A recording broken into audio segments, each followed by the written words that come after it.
세상에는 많은 종교가 있습니다. 많은 종교들을 들어보셨죠? 불교, 이슬람교 등등 수많은 종교가 있는데 기독교와 차이점이 좀 있죠. 특별한 차이점이 한 가지가 있는데 바로 기독교는 부활의 종교라는 것입니다. 다른 데서는 부활의 기록들이 없죠. 석가모니가 부활했다, 또 마호멧이 부활했다, 이런 말들이 전혀 나오지 않습니다.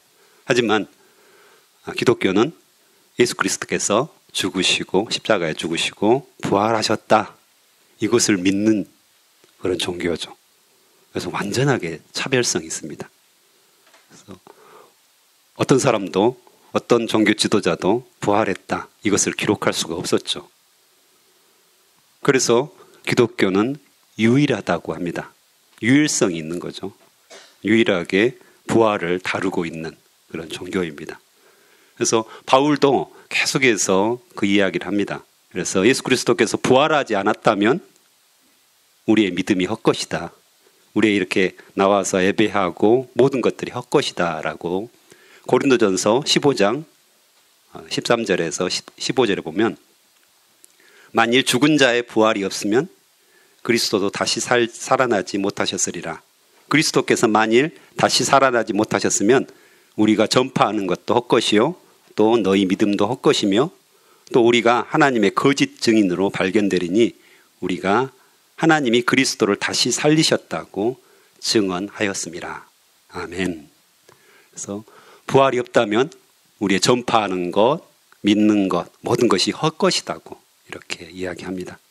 그래서 오늘 말씀에서도 보면 이 부활, 그것을 반드시 일어날 일이라고, 영어로는 must라고 하는데요. 반드시 일어나야 한 일들이라고 이야기를 합니다. 그래서 7절 보면 십자가에 반드시 못 박혀 죽으셔야 했습니다. 그리고 3일 만에 반드시 살아날 것이라고 말씀하셨고요. 또한 26절에 보면 다 그렇게 쓰여 있습니다. 우리는 이제 조금 해석하면서, 우리말로 해석하면서 좀 더 이렇게 부드러워졌죠. 26절에도 보면 모든 고난을 반드시 받아야 했고요, 그 영광에 반드시 들어가야 한다고 이렇게 본문에는 기록하고 있습니다.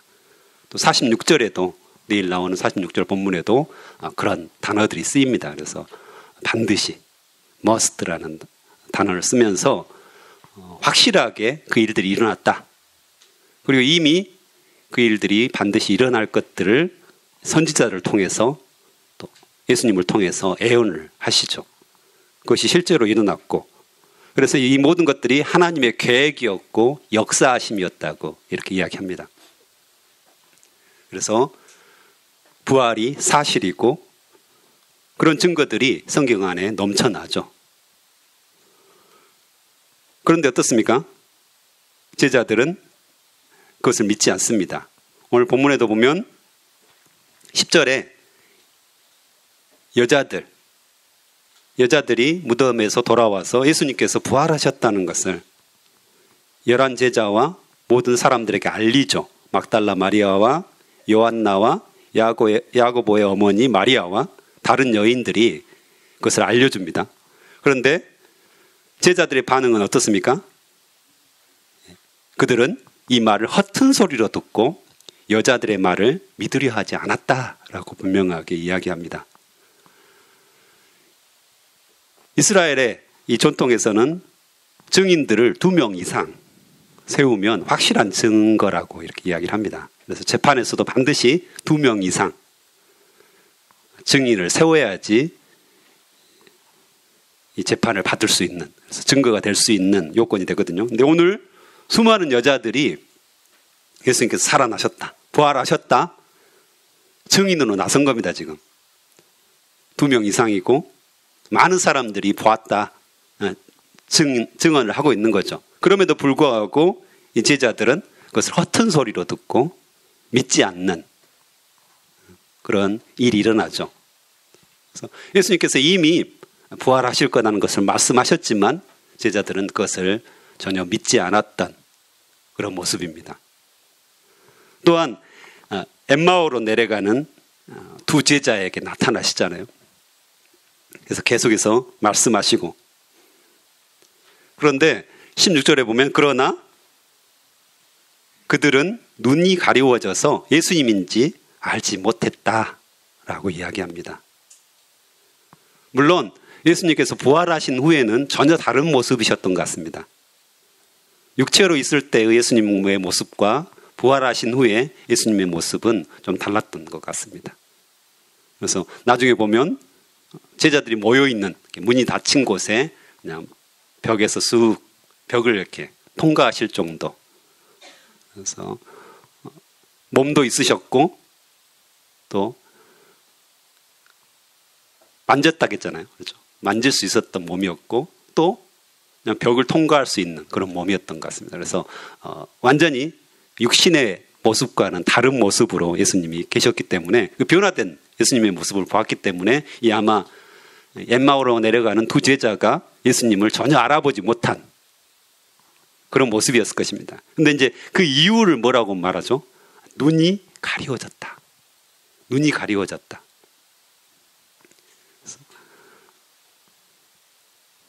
오히려 부활을 믿고 부활을 사모하고 예수님께서 십자가에 죽으시고 우리의 모든 죄를 사하시고 부활하실 거다.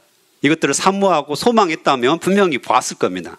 눈이 열려서 예수님을 알아보고 예수님을 경배하고 예수님을 찬양하는 그런 모습이었을 텐데 눈이 가려워져서 사모하지 않았기 때문에 소망하지 않았기 때문에 눈이 가려워져서 예수님을 알아보지 못하는 이런 지금 불행한 사건이 일어난 거죠. 실제로 제자들이었는데 예수님을 전혀 알아보지 못하는 우리의 재림, 예수님께서 재림하실 때도 이런 모습이 아닐까 이런 생각들이 듭니다. 예수님의 재림을 사모하고 간절히 바라고 예수님이 다시 오실 거야. 그래서 하나님의 나라가 이곳에 임할 거야 라는 사모함과 소망을 가진 사람들은 예수님 오셨을 때 분명하게 볼 겁니다. 하지만 그것과는 관계없이 그냥 먹고 마시고 시집가고 장가가고 늘 성경에서 그걸 강조하잖아요. 일상생활을 한 겁니다. 아주 평범한 생활들을 하는데 그게 전부가 됩니다. 씨를 뿌리고 수확을 거두고 그 삶이 우리의 전부가 되었을 때 예수님께서 재림하셔도 전혀 알아보지 못하는 이 엠마오에 내려가는 두 제자처럼 우리가 되지 않을까.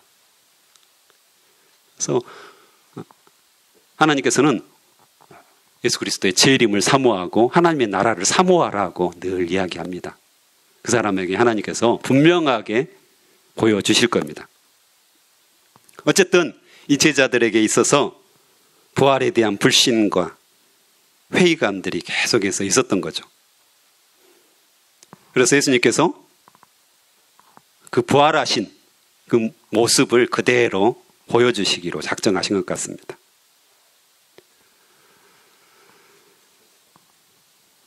또한 25절에 보면 계속해서 논란이 있는 거죠. 이 제자들이 전혀 믿질 않습니다. 그러자 예수님은 그들에게 말씀하셨습니다. 너희는 어리석고 애언자들의 말한 것을 더디 믿는구나. 그리스도가 이 모든 고난을 받고 그의 영광에 들어가야 할 것이 아니겠느냐. 그래서 예수님께서 모세로부터 시작하여 모든 애언자들을 들어 예수님에 관한 성경 말씀을 제자들에게 설명해 주셨다고 말씀을 하십니다. 아주 자세하게 설명해 주신 것 같아요. 그래서 긴 시간 동안 예수님께서 성경 말씀에 예수 그리스도가 어떻게 죽으시고 부활하신 것에 관한 이야기들을 쭉 하시면서 책망도 하시는 거죠. 믿지 않는 자들, 전혀 그것들을 신뢰하지 않는 것에 대해서 강하게 책망을 하시고 계십니다. 그래서 마침내 이제 빵을 들고 축사를 하시고 제자들에게 나누어 주니까 31절에 그러자 그들의 눈이 밝아져 예수님을 알아보았다. 드디어 예수님을 알아보았다고 이야기하죠. 그리고 예수님은 사라지셨고요. 32절이 이제 굉장히 중요한데요. 그들이 서로 이야기했습니다.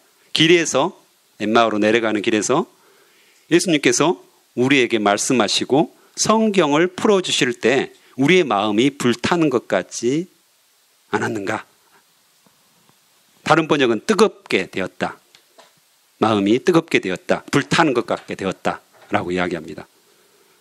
예수님께서 구약 성경에 예수님에 대한 애언들을 쭉 이 두 제자에게 설명하니까 이들의 마음이 불타올랐다. 뜨겁게 되었다. 라고 말씀을 하십니다. 마음의 감동을 받은 거죠. 마음이 뜨거워졌다. 라는 이야기를 하고 있습니다. 사람들은 이 마음이 뜨거워져야지 움직이는 성향들이 있습니다. 그래서 여러분도 마음의 감동을 받으면 뭔가를 하잖아요. 최근에 애틀란타에서 스파에서 한인들이 이렇게 총격을 받아가지고 죽은 사건이 있었죠. 최근 사건이니까 여러분이 아실 겁니다. 그 중에 이제 한 엄마가 죽었는데 그 엄마에게 두 아들이 있었어요. 두 아들. 24살 그 정도 되는 아들이 있었는데 그 엄마가 싱글맘이었잖아요. 그래서 이 아들 둘을 데리고 미국에 가서 어렵게 키워냈죠. 그 스토리를 이제 이 아들이 모금 사이트에 올립니다. 그 스토리를 모금 사이트에 올리니까 며칠 만에 30억이 모금이 됩니다. 실제로. 엄청난 액수가 모금이 됩니다. 물론 이제 그 아들의 게임하고 있다, 그걸 봤다, 24살인데 직업이 없었다, 이것도 논란이 있습니다. 어쨌든, 왜 사람들은 30억을, 모금을 그 사람들에게 줄 수 있었을까요? 이 두 아들에게. 사람들이 마음의 감동을 받은 거죠. 어쨌든, 싱글맘 스토리, 아메리칸 드림에 대한 그런 스토리, 이런 스토리를 듣고 마음의 감동이 되고 마음이 뜨거워지니까 자신들의 돈을 이렇게 마음껏 준 겁니다. 그래서 순식간에 30억이 모금이 되었죠.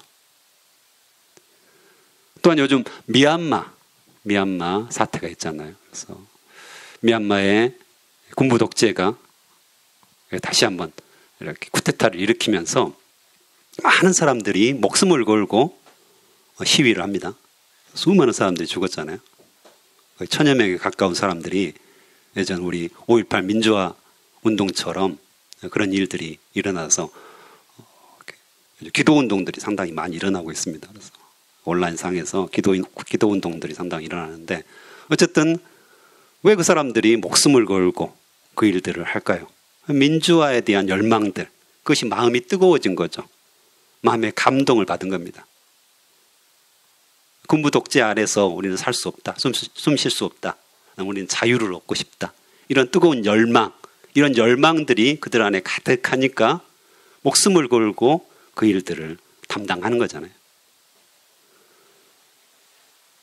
우리도 이런 것들을 많이 경험합니다. 특별히 결혼할 때 우리가 마음이 뜨거워져서 결혼하잖아요. 그렇죠?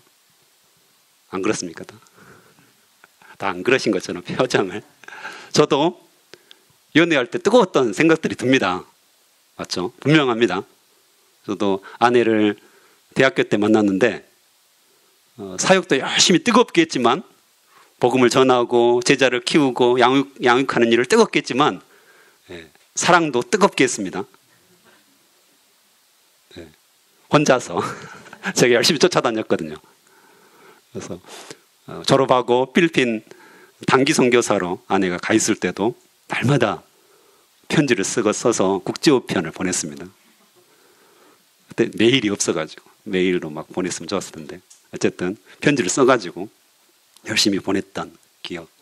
그래서 굉장히 사랑했고 뜨겁게 사랑했고 열정적으로 사랑했고 그다음에 내가 결혼해주면 내가 손에 물 한 방울 묻히지 않게 해주겠다. 이거 다 레퍼토리 있잖아요. 네, 지금 밤 열심히 하면서 손에 물을 많이 묻히고 있습니다. 네. 그런데 결혼을 딱 하니까 우리 세월이 흐르니까 그렇게 내가 뜨겁게 사랑하고 뭔가를 해주고 싶고 위하고 싶은 그런 사람이었는데 왜 요즘 밥을 안 해줄까? 이런 서운한 마음이 들고 왜 내 마음에 좋은 대로 해주지 않을까? 이런 마음들이 들고 마음이 식어버린 거잖아요. 그렇죠? 뜨겁고 열정적인 마음들이 점점 식어가면서 옛날을 기억하지 못하는 그런 모습들이거든요. 그런데 오늘 제자들의 모습이 그런 모습이라는 것입니다. 뜨겁게 불타오르는 그런 마음들. 근데 한순간에 눈이 가리워지면서 예수님을 기억지도 않고 예수님을 알아보지 못할 정도의 모습이었는데 무엇 때문에 지금 마음이 불타오른 거죠? 무엇 때문에 마음이 뜨거워진 거죠? 말씀입니다. 성경 말씀을 예수님께서 풀어주실 때 결국엔 마음이 뜨거워졌다, 불타올랐다라고 말씀을 하십니다. 굉장히 중요한 부분이죠. 우리도 예수 그리스도를 믿고 신앙생활을 한 첫사랑의 기억들이 다 있으시잖아요. 뜨겁게 사랑하고 일어나면 말씀 보고 일어나면 기도하고 주님 사랑합니다고 계속해서 고백했던 그런 기억들이 있습니다. 그런데 그 기억들이 신앙생활을 하다 보면 늘 무뎌지고 가리워지고 식어지고 그냥 세상 일들에 치여있고 또 교회에 와서 생활하다 보면 사람들과 관계 속에서 치이다 보니까 식어지고 이거 뭐 내가 교회 다녀야 되나? 아 이거 뭐 이거 해도 뭐 내가 유익이 있나? 좀 더 해봤자 이런 생각들이 우리 안에 계속해서 들게 됩니다. 근데 그 마음 그대로는 예수 그리스도를 볼 수가 없죠. 눈이 가리워져 버립니다. 열어야 되는데 열려져야 되는데 하나님께서 열어주셔야 되는데 바로 관건은 성경 말씀이라는 것입니다. 말씀을 통해서 우리가 늘 말씀을 묵상하고 늘 말씀을 접하고 암송하고 이 말씀과 가까이 하면 결국에는 우리의 마음이 뜨거워지고 우리의 마음이 감동이 되고 열려지고 예수 그리스도를 똑바로 볼 수 있게 된다는 것입니다. 첫사랑이 회복이 되는 거죠. 그 사랑이 복원이 되는 것이고 다시금 뜨겁게 예수 그리스도를 사랑할 수 있는 조금 전에 결혼 어떻게 우리가 다시금 뜨겁게 만들 수 있을까요?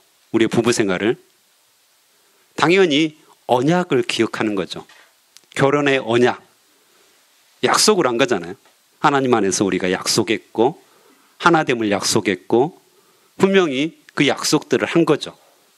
결국은 그것을 기억하는 거죠. 그것을 헌신짝처럼 내버리는 것이 아니라 그 약속들을 기억하고 그 약속들을 다시 한번 상기하는 거죠. 이처럼 우리 그리스도인들은 성경을 통해서 하나님과의 약속, 하나님과 언약, 하나님과 하나됨, 내 안에 예수 그리스도가 살아계심 이것들을 늘 반복해서 한 번으로 안 됩니다. 그래서 어렵죠. 성경 말씀을 읽고 묵상하는 것이 왜 어렵습니까? 매번 꾸준히 날마다 큐티하고 날마다 묵상하고 날마다 말씀을 암송하고 또 매 순간 이 일들을 담당해야지 가능한 겁니다. 그래서 우리 안에 말씀을 통하여서 매일매일 얼마나 소중합니까? 이 말씀 묵상하면서 우리의 마음이 뜨거워졌으면 좋겠습니다. 우리 마음에 감동이 되었으면 좋겠습니다. 그때 우리가 하나님의 역사들을 경험하게 될 겁니다. 네, 함께 기도하시겠습니다. 감사합니다. 엠마오로 내려가는 두 제자가 처음에는 눈이 가리워져서 예수님을 알아보지도 못했었는데 그들의 눈이 열리고 또한 예수 그리스도의 말씀을 통하여서 마음이 뜨거워지고 마음에 감동이 있어 주님을 바라보고 주님을 찬양했던 것들을 봅니다. 우리의 신앙생활을 한번 돌아봅니다. 여러 가지 치이는 일들 때문에 무디어져 있는 것은 아닙니까? 예수님을 알아보지도 못하고 아버지 무감각하게 살아가는 것은 아닙니까? 다시 한번 말씀을 통하여 하나님의 말씀 성경을 통하여서 묵상하고 암송하고 통독함을 통하여서 연구함을 통하여서 우리의 마음이 뜨거워지기를 소망합니다. 우리 마음이 불타오르기를 소망합니다. 예수님을 더욱더 사랑하는 그런 모습으로 주님 앞에 나아갈 수 있도록 인도하여 주시옵소서. 우리가 단순히 한 번 하나님의 말씀을 보고 그런 역사가 일어나는 것들을 아버지 기대할 수 없습니다. 매일매일 매 순간순간 하나님의 말씀이 내 안에 가득할 수 있도록 주여 인도하여 주시옵소서. 오늘 또 귀한 헌금을 통하여서 주님 앞에 드리는 자들이 있습니다. 주님, 그들의 마음을 받아주시고 그들의 마음을 뜨겁게 해주시고 하나님께서 기뻐하시는 일에 귀하게 사용하여 주시옵소서. 감사합니다. 예수님의 이름으로 기도합니다. 아멘.